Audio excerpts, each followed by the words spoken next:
पितृपक्ष की पौराणिक कथा के अनुसार जोगो तथा भोगो दो भाई थे। दोनों अलग अलग रहते थे। जोगो धनी था और भोगो निर्धन था। दोनों में परस्पर बड़ा प्रेम था।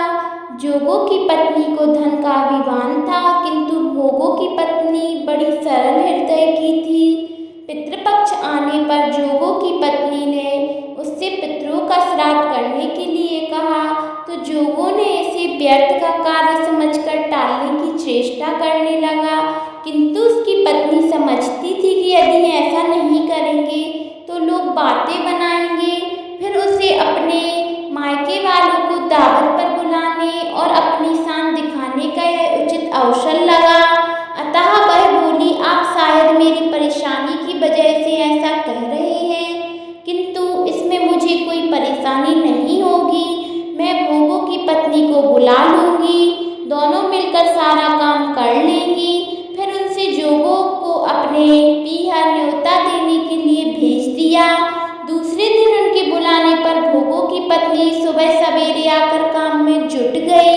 उसने रसोई तैयार की, अनेक पकवान बनाए, फिर सभी काम निपटाकर अपने घर आ गई। आखिर उसे भी तो पितरों का श्राद्ध तर्पण करना था।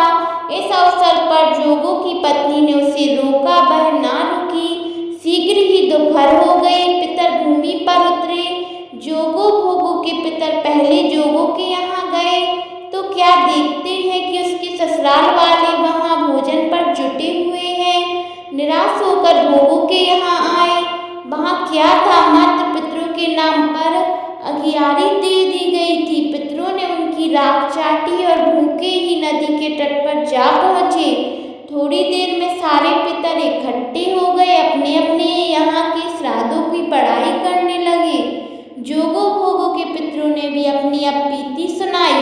फिर वे सोचने लगे, अगर भोगो समर्थ होता तो शायद उन्हें भूखा न रहना पड़ता, मगर भोगो के घर में तो 2 जून की रोटी भी खाने को नहीं थी।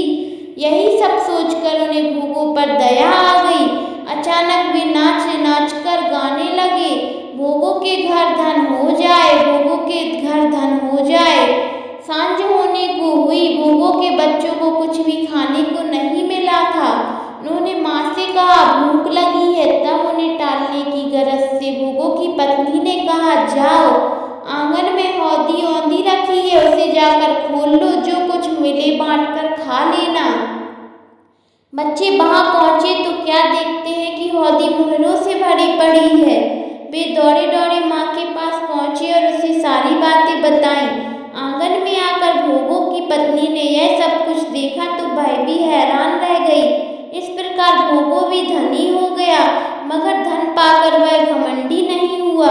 दूसरे साल का पितृपक्ष आया। श्राद्ध के दिन भोगो की स्त्री ने 56 प्रकार के व्यंजन बनाए। ब्राह्मणों को बुलाकर श्राद्ध किया, भोजन कराया, दक्षिणा दी। जेठ जेठानी को सोने चांदी के बर्तनों में भोजन कराया। इससे पितर बड़े प्रसन्न हुए तथा तृप्त हुए।